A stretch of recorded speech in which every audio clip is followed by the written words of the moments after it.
Josh, dude, thank you so much for coming on the podcast. It is so fun to talk to you, mainly because I'm going to do a quick introduction here, and then I'll let you introduce yourself.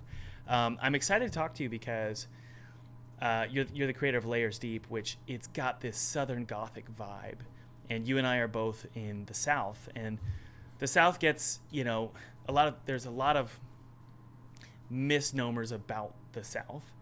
The South, the way I view the South in America, is it's gritty, it's hot, it's sweaty.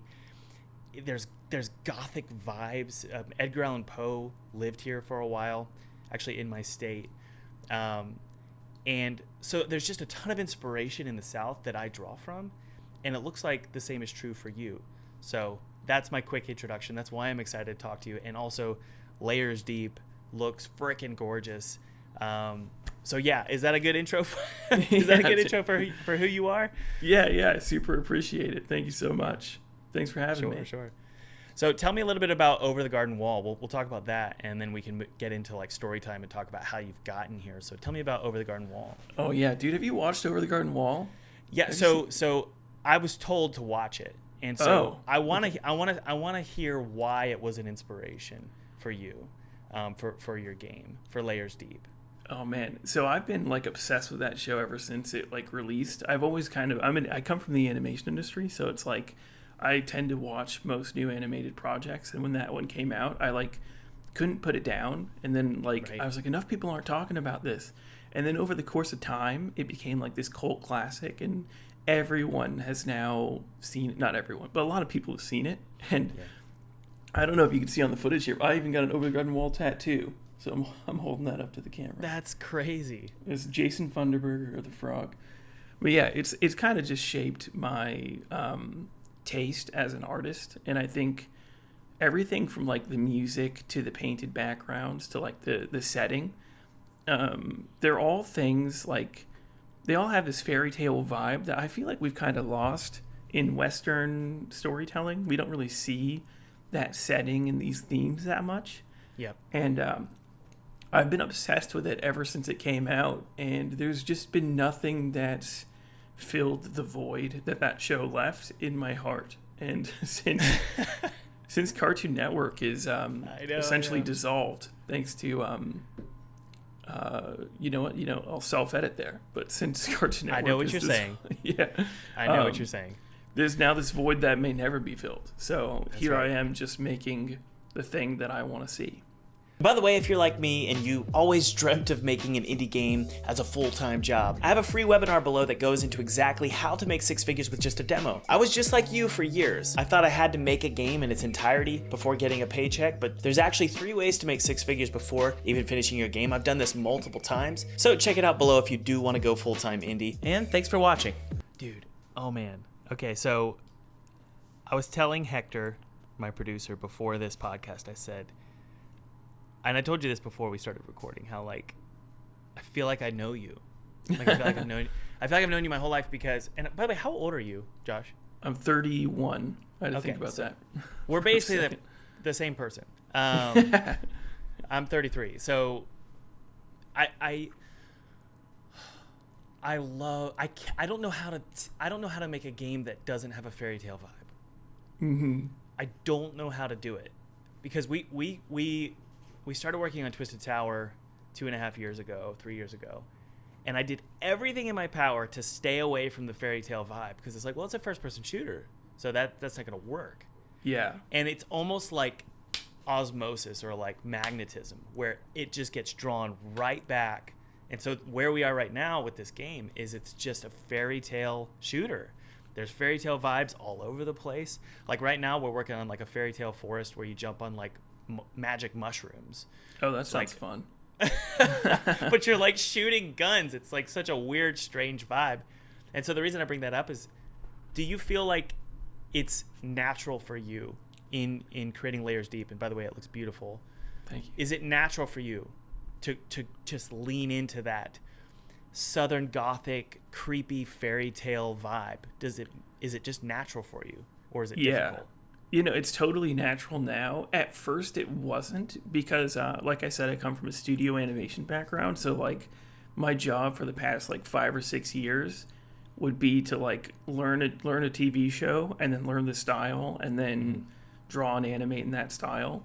Right. And when the break first started from the animation industry, it was like I was just trying to make things that I think would be popular, and like I would just make what I saw, and then I like quickly realized that this isn't me, this isn't who I am, and I need to just like find out what I like and then lean into it. And then ever since then, I've just been leaning into the fairy tale gothic thing, and like I can't unlean now. It's like you said, once you indulge yourself, you can't stop, you know? Yeah, for sure. And you know, I've been thinking a lot about this actually, because we were talking about this before we started the call, where it's like half of your brain as a game developer needs to be commercial, like, or not commercial, but like business mindset, and think about, like, I don't know if that's a word, business mindset, but you need to be thinking of, is this viable? Because do I really want to spend 2 years of my life creating something that isn't viable in the market? Yeah. And so what I've been thinking about is this fairy tale vibe? You'd call it maybe Tim Burton. You might also think of it as Del Toro, a little bit of Del Toro vibes. Oh yeah, right? Yeah. Is this viable with the current like next generation of consumers? What do you think? Oh, totally. And you know this as a film buff, but I feel like folk horror is like studios like A24 have like really blasted that into the mainstream. And I think right now, it's just so hot right now. I think, yeah, it's the way. In 10 years, maybe it won't be. Maybe people will be sick of it. But I think, yeah, it's very viable right now. Yeah. So in terms of A24, are you talking like Pearl? Is that one of them? Sure, Pearl. Is that a folk horror Witch? vibe? Witch is folk Yes, Witch horror.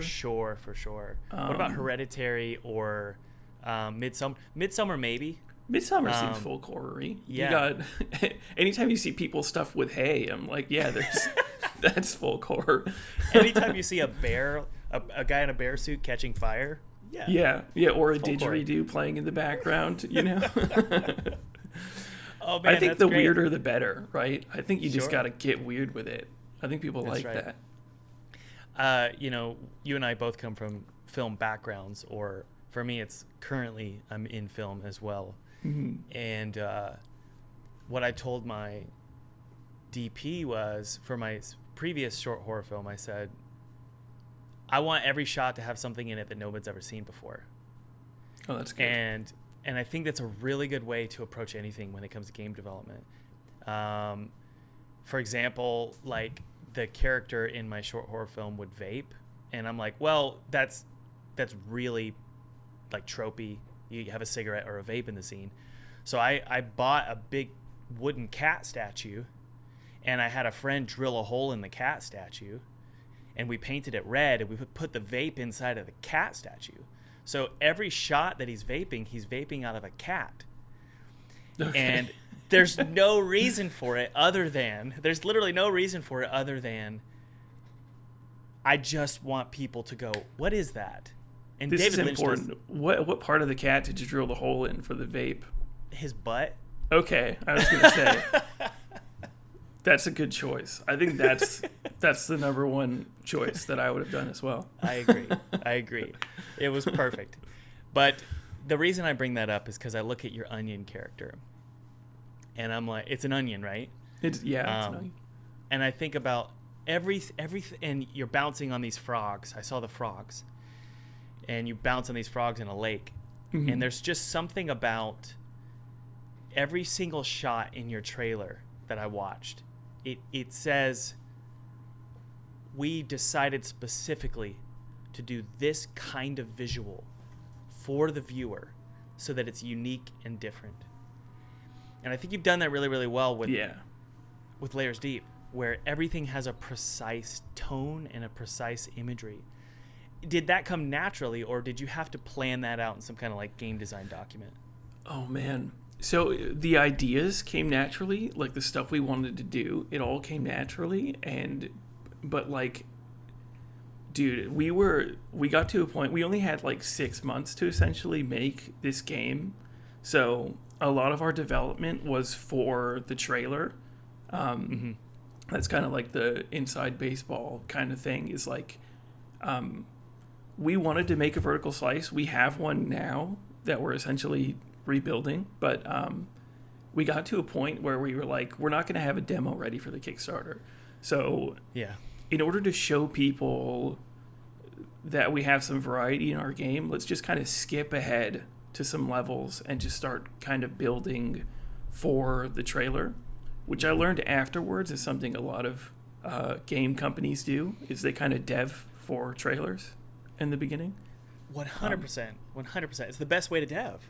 It really is. In today's era of trying to stand out on Steam, I think the best way to make a game is to think about the trailer, because like in the development world, like I was in web design, what they say is mobile first, like build with mobile in mind. Mobile's always sort of the foundation of everything else that you build. You want it to look great on mobile. At least that's what they were saying 6-7 years ago when I was in it. The same is true with games. My opinion is build your game with the trailer in mind, because then it what it does is it hyper focuses you on what's really important, and you can focus on those things, especially in indie game development, because you have a limited budget and you've got to be effective with every little thing you create. Needs to be super duper effective. Would you agree? Okay. Yeah, totally. I'm glad you said that, because I kind of thought we were doing something crazy and unique there, only to find out it's like common practice. I wouldn't say it's common. I would say I learned it from Gavin at 2-Star Games, who created Choo Choo Charles. Oh, okay. Well, there it is. The viral man himself.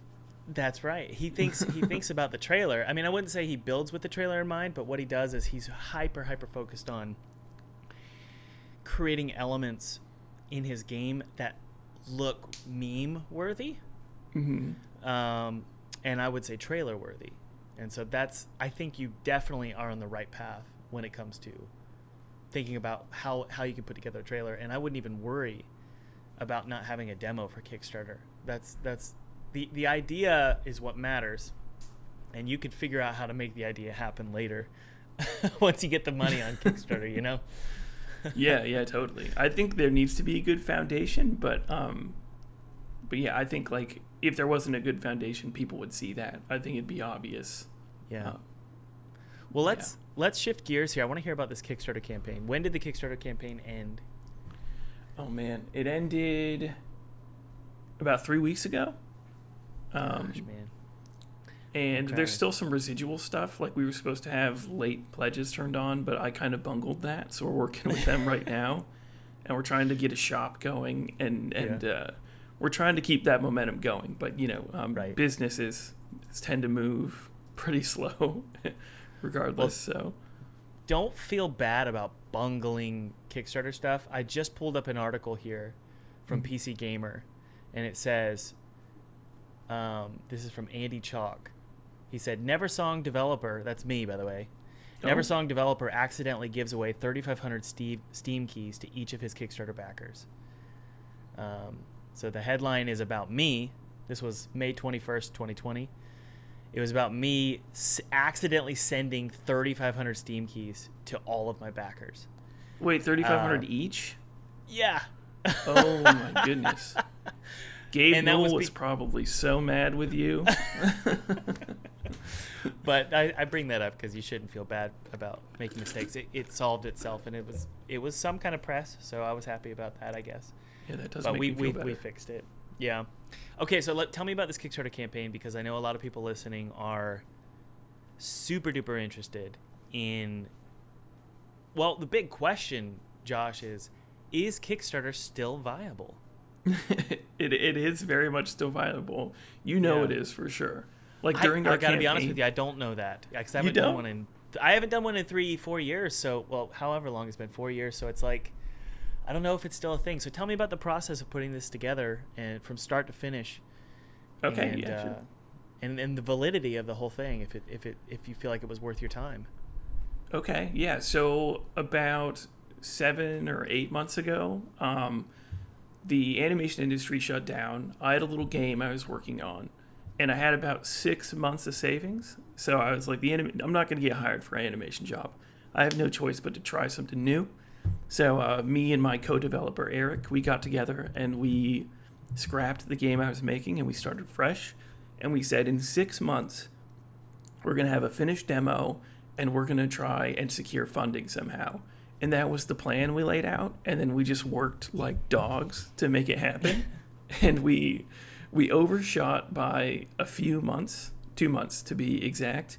And we were unable to get the demo ready. But it's like, it didn't matter that it wasn't perfect, because in the end, we hit the launch button on the Kickstarter and we said, hey, you know what? We tried.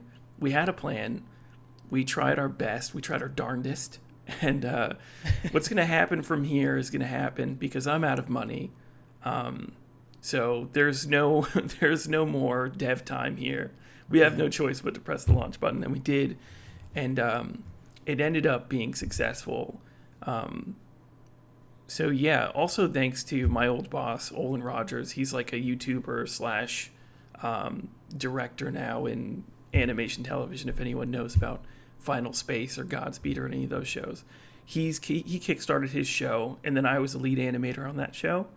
And then that kind of opened my eyes to how Kickstarter worked a little bit. And then I went to launch my game, and my old boss, Olin, he helped me out with some of the stuff. So I did have some help. I had some mentorship through him. And yeah, we got kind of lucky. But yeah, it was a long shot, and it only took 8 months. And now I'm a full-time game developer. So I guess that's the headline. What I want to ask you is, let's back up though, because you just glossed over the strategy, and I want to reveal this strategy, because you said you got lucky about knowing the right people, right? What did this director, what was his name? Oh, Olin Rogers. What did Olin give to you that you can now give to the audience listening? What kind of strategies did you learn to? Because at the end of the day, your Kickstarter raised, I think it was 35,000. 48,000. Wow, 48,000. Yeah. What, like, you didn't just click launch, right? You did something. You had a strategy in mind. Tell us about the strategy. So the strategy was to have at least like 500 to 1,000 people following the page before launching. Also to set a goal that is doable and not shoot for the moon, because clearing your goal it's easier to clear your goal and then go way beyond it than it is to meet a lofty goal, because it has to do with like confidence in your project. Like, if you clear a goal, people are more confident in your project, rather than if you're struggling to meet it, people are less likely to donate because they're not as confident in your game. Next is to have a really strong brand. So branding is way more important than I thought. Like, I thought, like, oh, if we had a good game trailer, like, that's all that needs to happen. But that's not true at all. You need to have a really strong identity, and a Kickstarter is a really good way to build a brand and an identity. And it kind of is a good way to give people faith in your game, to focus on a strong brand. And yeah, those are the kind of main things that he helped me out with. Let's figure this out. You said how many followers of the Kickstarter page did you recommend? What did you say? 500 to 1,000, and that was for the goal of reaching $30,000. Okay, so I like to try and turn guests' advice into a framework that can really be applied. Okay, so let's figure this out. 500 to 1,000 followers before launching your Kickstarter campaign, correct? Mm-hmm. Is that what you were aiming for? Yes, yeah, correct. Okay. Number one, let's quickly give people listening, how do they follow you? What is that? Okay, so that it's like you need to set up a pre-launch page on your Kickstarter, and when you link that out, people can click the notify me on launch button, and Gotcha. that's what that is. Okay, good. So so it's kind of like everything at the end of the day, for everybody listening, everything at the end of the day comes down to an email list. Email lists are what Jeff Walker, he's a marketing guru, he calls them a money printing machine. And what people don't understand is that whether it's following a Kickstarter campaign or wish listing a game on Steam, everybody thinks those are unique. Like, no, that's not an email list. No, that's literally just an email list. And the reason why is because all it does is once they follow you, Kickstarter emails them when it's live. That's it. So it's an email list. Everything comes down to classic 1990s marketing. I mean, it's the same freaking thing. My entire business model for this YouTube channel is based on an email list. My business model for my games is partly based on email lists, aka Steam wish lists. So that's what you're saying when you say people followed you, correct? Ultimately, they're just going to get an email notification. Yeah, totally. And people recommend making your own email lists, like you said. Apparently, it's a lot stronger to just have your own email list than to use Kickstarters, because then they're your contacts, so you can email whenever. Sure, you could build a strategy around when you contact them. The same is true with Steam. I mean, side note, the thing about getting Steam wish lists is, yes, it would be wonderful if you owned your own list as well. The problem is you want to prioritize Steam wish lists because the Steam algorithm loves that. And so if you purely focused on building your own email list for your game, Steam wouldn't know about that. And so Steam wouldn't know to push your game more because it doesn't have those wish lists. So that's a side note as it relates to Steam. I'm curious if that's the same with Kickstarter. I'm sure the Kickstarter back end, we could probably reach out to them and ask them. But I'm sure that the back end looks at your followers and knows if they're going to push your game more. Because one of the benefits of Kickstarter, I'm not sure if you got a front page feature. Did you? Mm-hmm. Oh, yeah. Yeah. You got a front page feature, I would say, in part because it knew to do that before you even hit launch because you had 1,000 followers or whatever, you know? Maybe, yeah. Do you agree, disagree? No, sorry. Yeah, I agree, yes. Gotcha. So, okay, so we've got followers. We understand that. How did you actually drive them to subscribe, though? Okay, so Reddit and Twitter were my main social medias that I was kind of pushing it on. But also, like I said earlier, when I said I got lucky, I emailed every single influencer and person and contact that I had, like, all the time. Like, I was constantly emailing people.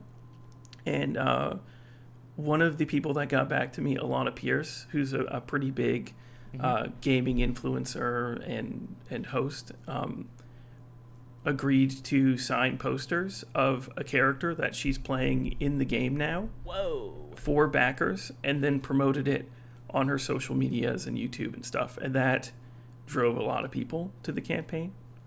As well as, like, I had some of my old connects from, like, Newgrounds that are now doing, like, TV shows and stuff, retweet all my posts. So I definitely and this was prior to launching the campaign? Yeah, this was prior to launching the campaign. So you got Alana to participate in a pre-launch sort of campaign. Is that what you're saying? Yeah, exactly. Okay. So you said I got lucky. That's not luck. I don't think. Like, what you did is you did exactly what any PR agency would do, which is hit all of your contacts hard, and then if 5% of them bite, you've won the game, you know. And you tell me about the strategy of putting her in the game.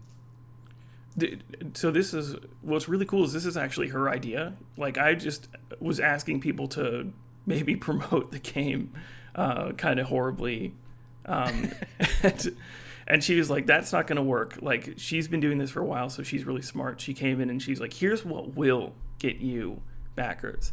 Let me play a character in your game, do like a painting of the character or whatever, make a poster of this character, and I will sign it and give it to backers. It was all her idea.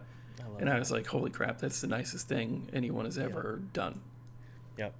Well, here's another strategy, if you don't mind, that I can tell you maybe for your next campaign. Please. I learned this from the creator of Seafarer. What's that game? Seafarer game.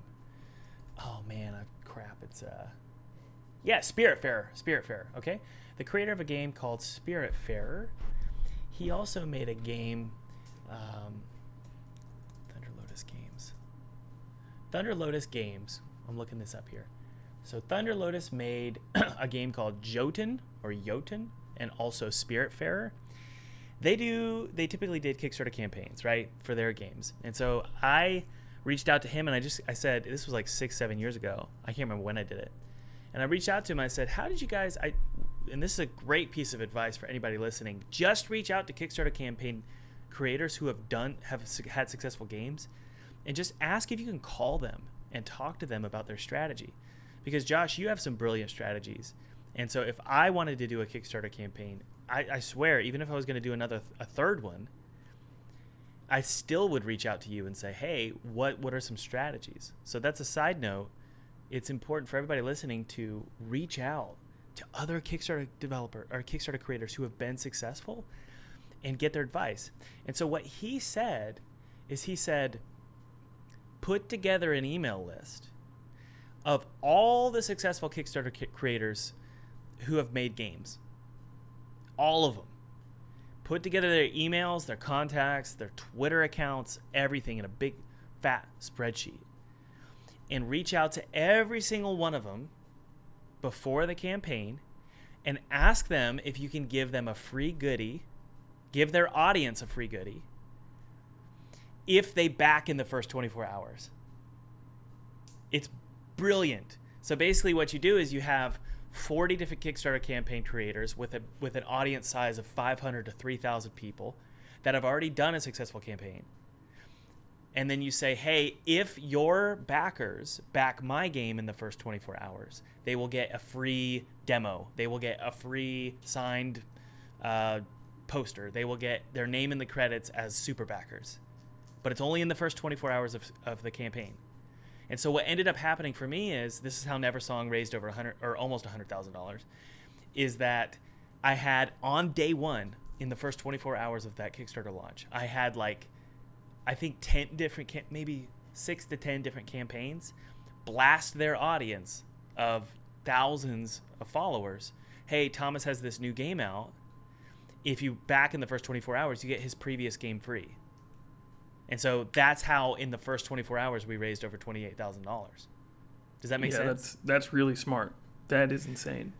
It's a brilliant tactic. I didn't come up with it. I learned that from Thunder Lotus. And the point being there, though, is that in the games industry, there are so many obvious strategies to get your game noticed. They're just plain as day, like right in front of your nose. But you can't see them. And you have to reach out to other people, and they'll tell you, oh, this is what you do. This is what I did. And so don't undervalue, and it seems like you're really good at this, don't undervalue the importance of asking for people's advice in the games industry. And it's crazy because people like me, it seems like, well, Thomas doesn't want to give advice because he's busy. But if somebody asks me for advice and they have my attention, I'll rant for an hour about advice. I love giving advice. It's because I'm cocky or something. I don't know. But I love giving advice. And so I want to encourage everybody listening to reach out for advice, because people love to give it. And it's also flattering. So, yeah. And also, a lot of game developers got to where they are because they reached out and got advice. And now a lot of people like me that did that would like to pay it forward and help out other people. Yeah, exactly. So tell me about how the campaign felt. How did you feel? It was crazy because we were going from like sprinting development to now sprinting marketing. And it's like you said, it's a completely different part of your brain. But yeah, so it was a complete mental shift, and I had to reset from game developer to marketer. Mm-hmm. And it was really weird and jarring at first because, like you say in your videos, it's a skill that you need to develop, and I hadn't developed this skill, so I was developing it on the fly, and it just felt like I was making every mistake in the book. And it was crazy. A lot of like lucky breaks and tough moments, but it's like if you're willing to push through and email people like crazy and like actually treat marketing with the same fervor that you treat game development, then it's doable. I guess I should say. Sure. Yeah. Did you feel sleazy? Did you feel gross? Did you feel guilty? You know what? I don't think I did. I never let it get to that point. I don't think it's gross or sleazy to message people and to market your game. I don't either. But a lot of people feel that way, and I was curious. Yeah. Was it scary, stressful? Like, were you Yeah, it was really stressful. I think we got like 20K on like the first 2 days. So it's like a lot of game developers I'd been talking to was like, oh yeah, you're going to be fine. Chris from Squid Shock, actually, I would talk to him a lot because he had done his Kickstarter and he was there to be like, dude, you're fine. You're doing good. Just relax. Like, you don't need to stress out. Your game is going to get funded. You're doing okay. And this might be a little off topic, but I think the biggest whiplash for me was the week after the Kickstarter. Like, right when the Kickstarter ended was the weirdest feeling, because like I was living my life around this number and doing everything I can to juice this number and make this number go up. And then the Kickstarter, boom, just ends. And you're like, whoa, hold on. Now game development doesn't feel productive because I'm not making a number go up. What do I do with myself? And then the number slowly starts to go down in your bank account. Yeah, exactly. I'm used to that. That's familiar. It's definitely sort of a side note here. It's a reason for you to consider, dude. I would love to talk to you privately, about ways in which you could reduce that anxiety. Not on a meditation perspective, although there's plenty to. You can do a lot to calm your nerves in regard to just mental health, but like there's ways for you to make enough money so that you're not digging down into your savings and burning through cash. Yeah. Especially with your YouTube channel. By the way, people are listening, follow Josh below on his YouTube channel. He's got a really, I told my producer, I was like, he's got such a great personality. He's so interesting. There's a guy who goes on Joe Rogan. I can't remember his name. He's also got an animated show. What's his name? Duncan Trussell. You remind me of Duncan, man. Oh, that's a huge compliment. I don't know if I could take that.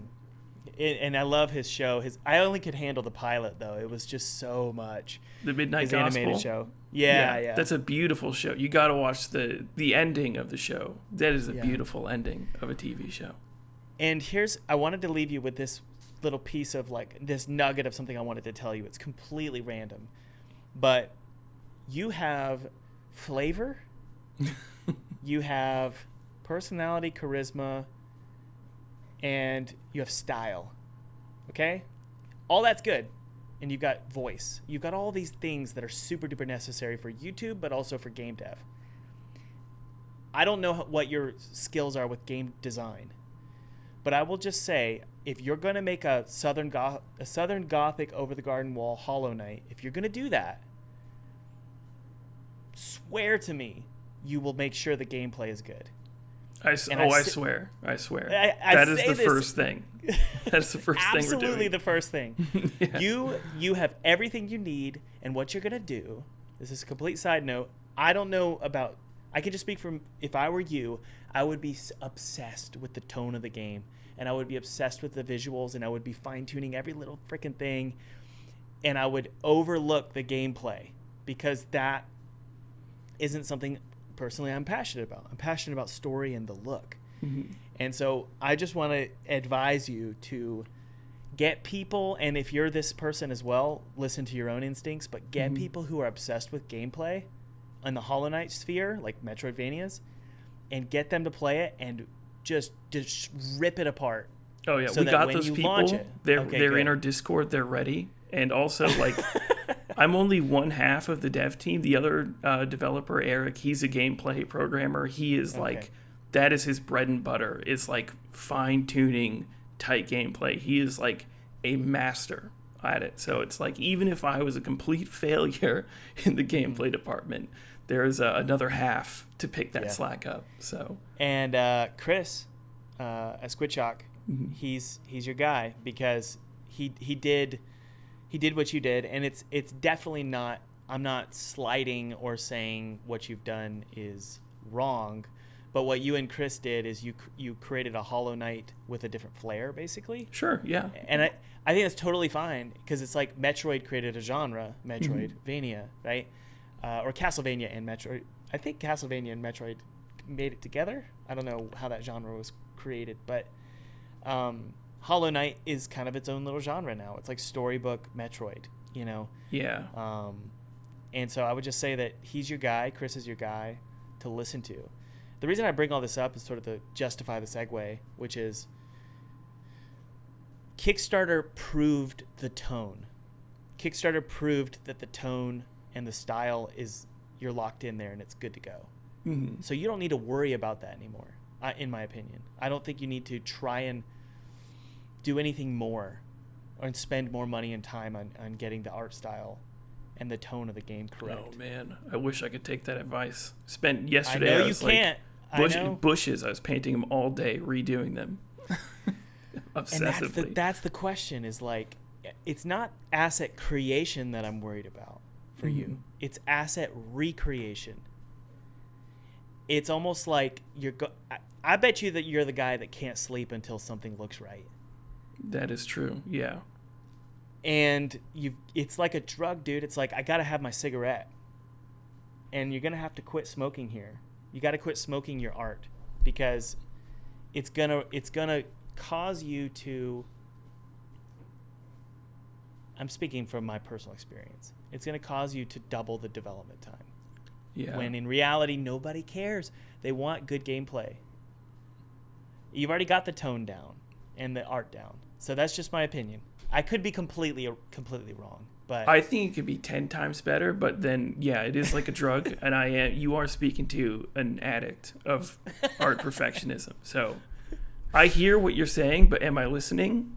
Time will tell. that whole phrase, that was, what's the guy on Joe Rogan again? Duncan Trussell. That was just a straight Duncanism, what you just said. I love that. Am I listening? No. Time will tell. I think that's hilarious, Josh, and I think that it's just a sort of a warning, and it's coming from somebody who literally this week had difficult conversations about Thomas's inability to just let it be. Like, let the artwork be. It's fine. It's fine. I appreciate you saying it, dude. I really needed to hear it. I feel like you can, maybe it's because you just walked this path so long, but you just kind of you like pinpointed my weakness and then brought it to the light. And it hurt. It hurt to have a light shine on it. I hurt you, Josh. I'm sorry. It was out of love. I appreciate it. It's out of love because I know what the reviews can be. They can be something like this. Hauntingly beautiful, but nothing like Hollow Knight. Hauntingly beautiful, but doesn't understand its genre. Yeah, I mean, we won't let it happen. I've played every Souls game and Hollow Knight and Ori like 5 times over, and I'm obsessed with tight skill animation based combat. And as an animator, like, when I'm animating this stuff, I'm like frame perfecting a lot of the hits, and I'm like obsessed with that minutia in the gameplay. So I won't let the gameplay falter. But That's great. I will obsess over art still. Well, the truth is it's the artwork is why you are where you are today. And so it's not that it wasn't important or isn't important. It's that gameplay is, I think it's more important. I think it is. It is more important. It is. It's coming from an artist. I'm an artist and I'm an atmosphere guy and a story guy, and gameplay. No, I don't care about games. I don't play games. Dude, I was playing BioShock. Like my game Twisted Tower is based on, or it's inspired by that genre. You know, like, some people would call it immersive sim. Yeah. Apparently that's what the genre is. I didn't know that. So I don't care about gameplay. I don't care about genre. That's just not my thing. I would rather go watch like a David Lynch movie or something. But I like making games. I like making games. I don't like playing them. So I was playing BioShock 2 days ago. Mm-hmm. I was bored. I was like, I don't know. I like the tone and the story, but like once you get into the grinding of the gameplay, I'm just bored. And so the reason I say all this and the reason I bring all this up to you now is that if you're an art guy, I have seen no indication from your trailer that the gameplay is going to suffer. I'm just saying this is where I am. This is the season of life I'm in right now where Twisted Tower, we gave it to people who are first-person shooter fanatics, and they were like, this is lacking, this is lacking, this is lacking, this is wrong, this is not fitting the genre, and it was devastating. Yeah. And I don't want you to be in that position. For sure. Yeah. Okay, well, we've got one thing that I wanted to hear from here, and I've written it down. If you were to tell, let's shift gears here. If you were to tell your kid, do you have kids? No. Okay. Maybe one day. If you were to tell your kids, or maybe just a young person, Mm-hmm. in your experience, how they can go from knowing nothing about making games to the position you're in now, which is self-funded, full-time, independent game developer. What would the blueprint be to give to them? What are the steps they need to take? Okay. The blueprint is multi-phases. The first phase is exploratory, and this phase you need to be willing to be in for as long as you need to be in it, which is like tutorials, making crappy games, etc. You need to play and you need to explore, and game development needs to be a place for playing and exploring and failing. And then the next phase is a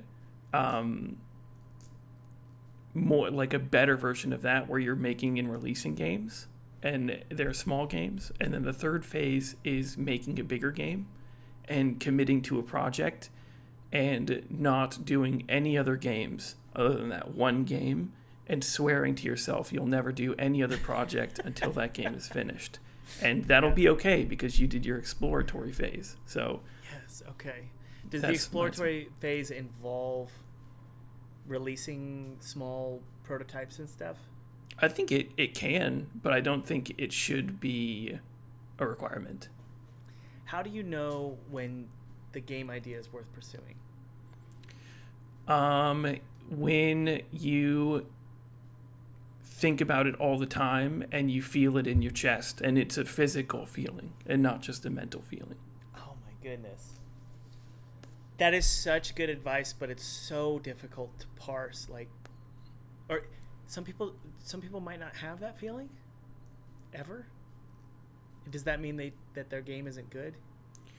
I mean, I don't know. This is where we get into like, now we're really on the Joe Rogan podcast. Now we're like, are you smoking weed? I'm not. Now we're getting metaphysical. If you don't ever feel that, it could be you've never had an idea that you really are passionate about, but I don't know if I want to say that. You could just be biologically made up different than I am.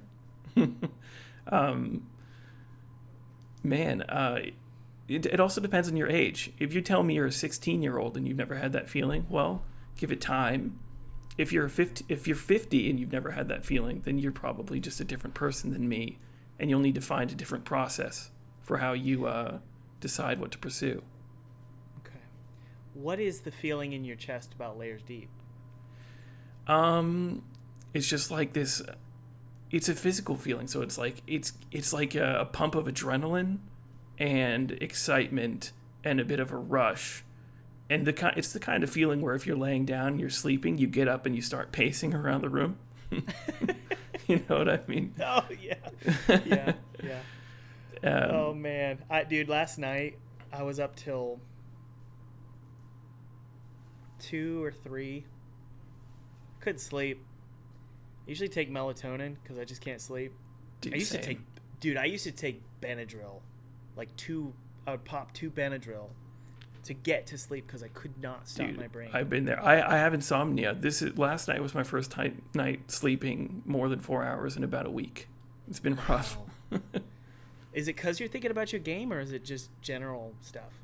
I don't know, lots of stuff. I went to a doctor and they prescribed me some heavy pills, and I'm just like, I'm not going to take that, dude.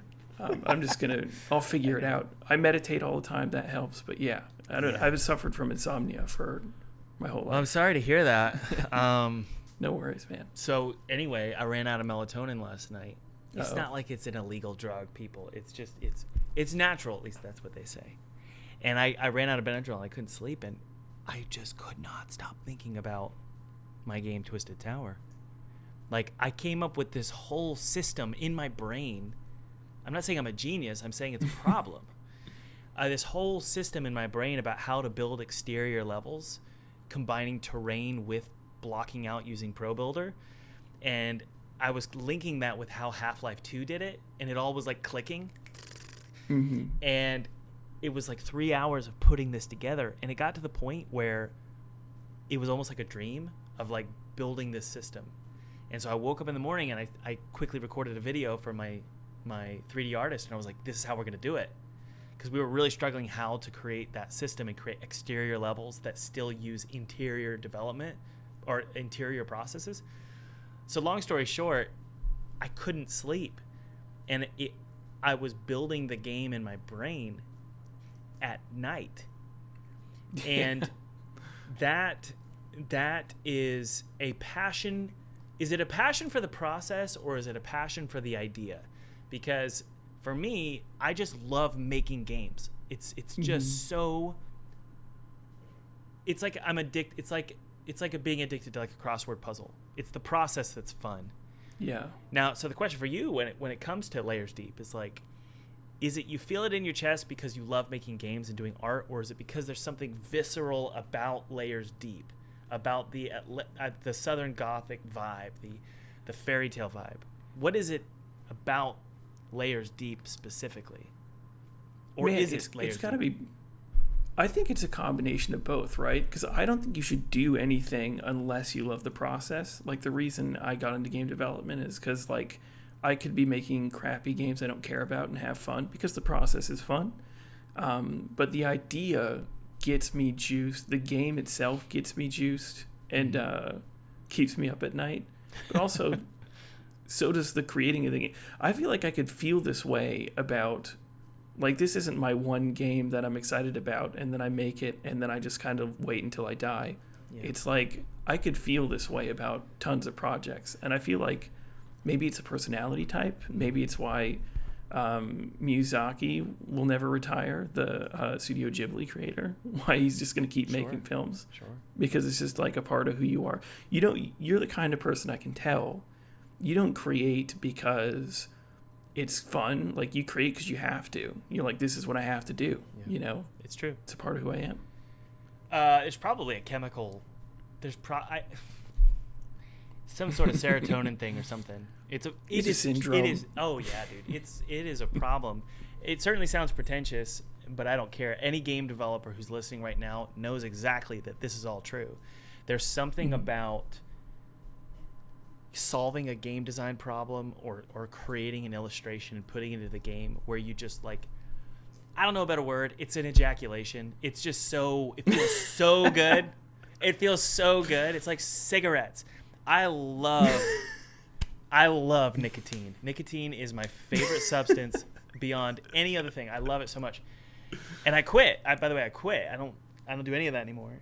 And I miss it every day. It's like one of my best friends died. But the same is true with game development. It is a buzz. It is a buzz, and I don't know what it is. It's like playing God or something where you put you put something into this world, and you birth something, even if it's just something small, like you finish a bush, like you mentioned. And it's like, yes, I did the bush. And you feel so good for like an hour. And then the next that you're like, oh, now I need to focus. Now I need to do the lily pads. You know? Oh, I love doing a lily pad. That is what I want to do now. Now I'm going to put the pushes down. That'll be the rest of my day. Lily pads. So do you think that's true for everybody, or is it something genetic? Is it something in our blood? Oh man, I don't know. I feel like I would have to live another person to know this. It's because you can only speak from yourself, you know. But I guess if we're speaking to your listeners, I guess there are a lot of people like us, right? Yeah. So I think, yeah, I feel like if you have this like beast within you, learning how to tame it and treat it like nicotine that you can keep at an arm's length, then yeah. And I mean, it's funny, like you talk about creation and stuff. Mm-hmm. I know you're a God-fearing man. I'm kind of, yeah. I don't know where I stand on that, but I do think there's something, and I do think creating things, like actually making something new and then putting it into the world, I do think that is like, there is some sort of divineness to that. I think like whether it's just a vibration in the universe or there is a creator. I think like whatever doing that is how you get closer Sure. to that. I don't know, soul. I think that. I think that. So like the what it says is in like Christian theology, or I guess it would be even Jewish theology as well, is that human beings are they're the thumbprint, or like they're made in the image of God, right? So you're like you're like a little mini duplicate of this initial impetus, this forever impetus that was always there, as opposed to like a created God. There is the definition of a God, or the definition of the Hebrew God would be the thing that always was and never became. And so human beings believe, or Christians and Jews, what they believe is that they are the thumbprint of that. They are the made in the image of that. Therefore, they behave in such a way that is very similar to that ultimate capital G God. So it's like you're running around as like little mini gods, and the whole like story, or like the personality of God presented in the Bible is like he loves creating, and he loves to make, and he gets tired by it. On the seventh day he rested. He gets exhausted by his passion for creating. Yeah. And so if you want to look at the Bible as mythos, you can still garner something from that, which is like the mythos is God loves to create. He's obsessed with creating. And not only that, he wants to put himself into the world. That's his ultimate goal. Yeah. I want to put myself into the world so that the world reflects me. And the same is true with game developers. It's like Josh wants to make layers deep so that it's this big fat mirror that reflects what he knows is inside, but he can't quite say it. Harsh but true. Do you feel that way? Yeah, totally. And like I said, like I'm kind of like on the fence. Like I'm like creationism could totally be a thing. Like it's to say it's not possible, I think is reductive and crazy. But it's like even if you don't believe in creationism, I think someone smarter than me on TikTok said that when you think about the universe being created, you are the universe thinking about the universe, which is like a crazy thought. Yeah. So say that one more time. I want to try and fully grasp that. Well, since you are a part of the universe, as a being living in the universe, you are the universe. So if you think about the creation of the universe, you're the universe thinking about its own creation. Yeah, or you're at least a piece of it. There's something there. Yeah.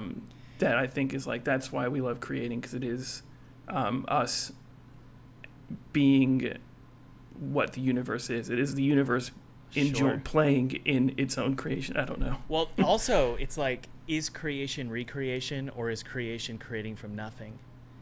That's a real struggle, because like human beings, we can we're bound by the laws of physics, or the laws of thermodynamics. So when I make a game, this is what's so weird. A game is the physical thing. So when I create a game, it's literally matter that is put into my screen, and it's so weird. You're not creating something brand new. You're taking dust and you're putting it onto your screen. Would you agree with that? Yeah. I'm of the mind that it has to be true, right? There's no originality. I think everything is from something. Yeah. So we're just restructuring the dust that is around us and putting it into this beautiful little poetic gift, and we're saying, this is who I am, this is me, and I want you to play. This sounds weird. Play with me, play with my personality, and become part of my world. Now, this isn't necessarily true for AAA. But for indie this is why you got to developers, be indulgent. This is why you have to indulge yourself, and why you have to create something that you physically feel, because that's when people interact with something that's made with that kind of love, people feel it. Yeah. You feel it, so you make it, and then people receive it, and they feel what you felt, ideally. And that's that's what's real. That's the realness. For sure. For sure. Man. So did you feel that way with animation? Yeah, totally. Yeah. I still love animation. It's why the game of making is like, a lot of people are kind of a lot of people are calling it like Cuphead like, which I didn't even think about when I was making it, but I just think because I'm a traditional animator and I was trained in like paper flip animation by like a Disney animator, and that's like how I like to animate. That's just coming through in the game. Like, it's got to be hand drawn frame by frame animation, I think. I have a question about the art style. Here I am, gonna get you to make a change to the art style. Oh, for sure. I like the crispness of the cover art versus the depth of field blur. Yeah, this is another reason why I've been having a hard time sleeping, because like I told you, we're scrapping everything. But like, one of the biggest feedbacks we got during our Kickstarter was that the player character doesn't stand out above the background enough, and a lot of that has to do with it. We did a colorful line work for the player character, which was just a mistake. We got to go black, so we did that, and then we took the lighting and put the lighting behind the character. Yeah. So now the character backlights things, but that's without Hollow Knight, the blur, right? Hollow Knight does the same thing. Yeah, and a lot of Metroidvanias copy a lot of the reason a lot of Metroidvanias look like Hollow Knight is because Hollow Knight solved a lot of artistic problems Metroidvanias have. Yeah. And I think like a lot of people are using those solved problems now. I think and that's just great. What game development Absolutely. is. Absolutely. And because it's a visual solved problem, a lot of people are like, this looks like Hollow Knight. But if you actually break it apart, it's like having a blurry background and a player character that has the same proportions as Mario, because it controls better, as opposed to the Metroid that is a cylinder, so it controls kind of like clunky. These are just visual problems that have been solved. So a lot of people are just like, that's a Hollow Knight ripoff. But it's like, if I were to take those solved problems away, you would complain as a player. I don't care about the blurry background being similar to Hollow Knight. That's not my concern. I literally compared the cover art. I looked at the cover art, and I compared it with the gameplay, and I thought, that cover art feels so much more stylish to me. It does, yeah. And that's what we're trying to get to. And we're trying to get there in a way where the player character doesn't look bad with a moving, panning background. And this week, that's why I've had a hard time sleeping, because we're trying to kind of resolve the problem. Well, can't you solve it? Can't you solve it, Josh, with just a faint overlay of fog behind the player? So that's we've been writing fog shaders this week a lot, and it's looking so much better. And we still have the blur in our current like iteration, but instead of like the amount, it's just like one blur layer, and it's much smaller, and then we're using just atmospheric perspective to just kind of color push the art to the background. Yeah, but I think if you could, this is hilarious because I was just telling you not to focus on the art. This is just coming from an artist. We'll never unfocus on the art. Yeah, I'm looking at the cover art, and I just think I think it hits the tone stronger for the tone you're trying to go for, and it also separates it from Hollow Knight, which I think is and you're not the first person to say that, by the way. Okay. This is like, you're the second person to say that, so it is true. I think I'm pulling up Photoshop here. I'm going to try and, okay, I guess I could just record my screen if you don't mind. You can't see this, but I'm just going to go to my screen here. And I'm not an illustrator either, so like capsule art is something I've never done, so that was You're not an illustrator.